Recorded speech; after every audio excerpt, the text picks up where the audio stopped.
deathmatch. Stay focused, stay alive. Greetings from Austria, me fellow YouTubers. It is I, DarkToadster, the Shroom. And I have some thoughts I would like to share with you. But before that, yes, this is Black Ops. On the Wii. You're probably now gonna be like, LOL, what? There is a Wii version of the game? yeah, believe it or not, but there is. And if you don't want to watch it, go watch some other Call of Duty rape gameplay or whatever you feel like.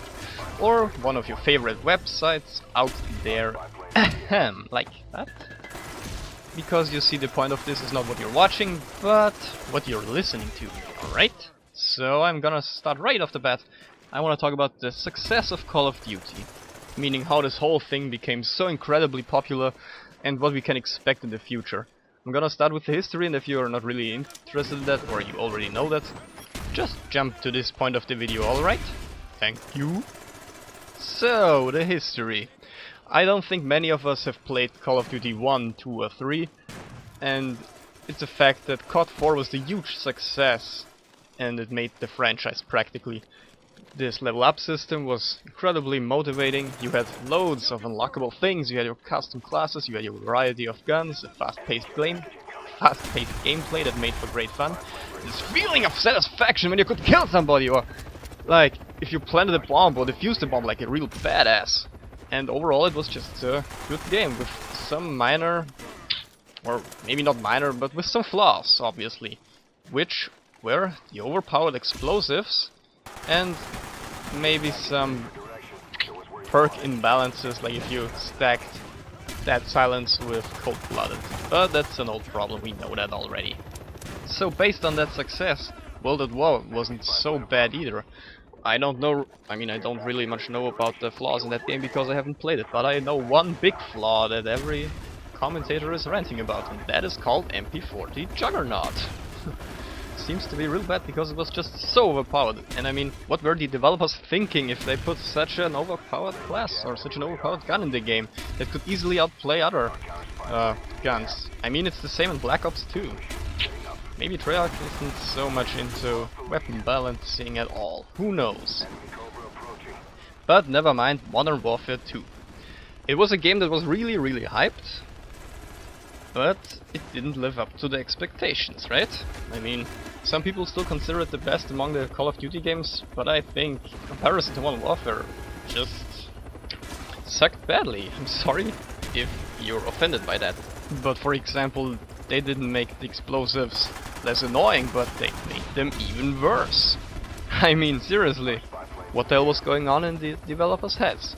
On top of that, the guns were really easy to use, and what I mean by that is that the P90 was slightly overpowered in Modern Warfare, or at least considered so, but in Modern Warfare 2 it was considered slightly bad even. So with that, the game was really loot-friendly, every gun could kill very easily. On top of that, there is the revenge spawn system, death streaks, the extremely wide open maps, and no Juggernaut. And with the missing of Juggernaut, there was artificially added some kind of new experience. Because you see, a lot of people were annoyed by Juggernaut, although I don't really understand that until today, because it was just a perfect counterpart to stopping power. And I think you can agree with me on the fact that the players who benefited most from that were the Wow! Do you see that? Guy got shooped in his ugly visage. Sorry. So the persons who benefited most from the lack of Juggernaut were obviously the snipers, and they were hell of annoying, right? I don't know about you, but all that quickscoping steamed my beans for good in any case. Really wasn't a friend of that. But whatever. Next in line is Black Ops. Good old Black Ops. It was very hyped as well, and with the lack of stopping power, they promised an even newer experience, because no stopping power and no Juggernaut. Well, that seemed fair, right? Then there were the new perks, the new pro benefits like Hacker, Hardened, Flak Jacket or Tech Mask Pro. Was really nice. More kill streaks, the theater mode, that sounded just so nice. However, what we didn't forecast was the fact that Ghost was going to be so badly overused. I mean, it's still a problem until today, right? LOL, what? Cold-blooded was never a problem in Modern Warfare, sucker. Because stopping power and Juggernaut compensated for it. Period.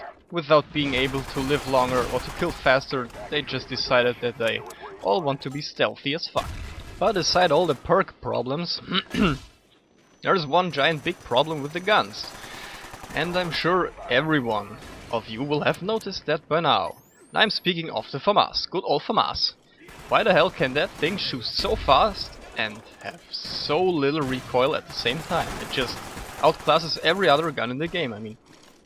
Seriously, there is nothing more I could mention about that. But now enough with Black Ops and right to the newest game in the franchise, Modern Warfare 3, which we are obviously all really hyped about. We just have to look at the GameStop pre-orders, which have already crushed the Black Ops record. And Black Ops already made a new record last year, and Modern Warfare 3 has that already broken by now. For a long time actually. It's just crazy how hyped people can get, because they solely want a good Call of Duty. And after all, Black Ops didn't live up to the expectations either, right? But anyway, what will await us in Modern Warfare 3? A new point streak system, allegedly a built-in stopping power within the guns, so they will kill faster anyway. They changed knifing. Oh, and that's one problem I forgot to mention in Modern Warfare 2. Commando. God damn it, whoever came up with that idea, God, just hope he gets cancer. Seriously. So they changed knifing, finally, after Modern Warfare, World at War, blah blah blah. And about the explosives, I believe I once heard that they are fixing it, but I'm really skeptical about that, because Road Bowling once said that in Modern Warfare 2, the explosives will be fixed. Yeah, my ass. And about the perks, whether Ghost can be balanced out or not, well, we're gonna see that at Call of Duty XP. There has been some rumors about the perk list, and apparently death streaks are back, but I just don't want to believe that right now. I hope it's just a stupid rumor and nothing else. But whatever, doesn't matter right now. What have all those Call of Duty games in common besides being Call of Duty? Do you know? They have goddamn obvious flaws. Overpowered explosives, frags, overpowered guns, FAMAS MP40. Uber stealth classes with no way to counter them at all, knifing or commando. And they haven't been getting rid of it. Do you know why? It's not like the developers are stupid monkey brainers. They just know this will keep players annoyed. Why do they do this? Because people will still buy the game, since they are hoping for a good Call of Duty, like Modern Warfare. It's safe to say that Modern Warfare had the least bullshit and the best balancing. But the obvious flaws haven't been removed, it just got worse. So the players have the hope that the new Call of Duty will make it better. I mean, if we had a perfect COD, why the hell would we buy one every goddamn year? It's tactics of the developers to include all this bullshit, because otherwise they would have to invent something super special awesome that keeps the players interested in COD. Which they are obviously not going to do, since it's easier for them to include bullshit and later remove it for the sake of a good playing experience. That's my point of view. They are making vast amounts of money because they found a good strategy to do so. Include some extremely stupid features, like overpowered guns or perks, and then remove them. And come up with something new, and so on and so forth. Of course it would be easy to make the perfect COD, but why would they do that? That would only serve to be a waste of potential money. So they keep going like this, fooling us naive players. And still we are enjoying it to some point. COD is fun after all, if you get used to the bullshit. So, what do you think about my theory?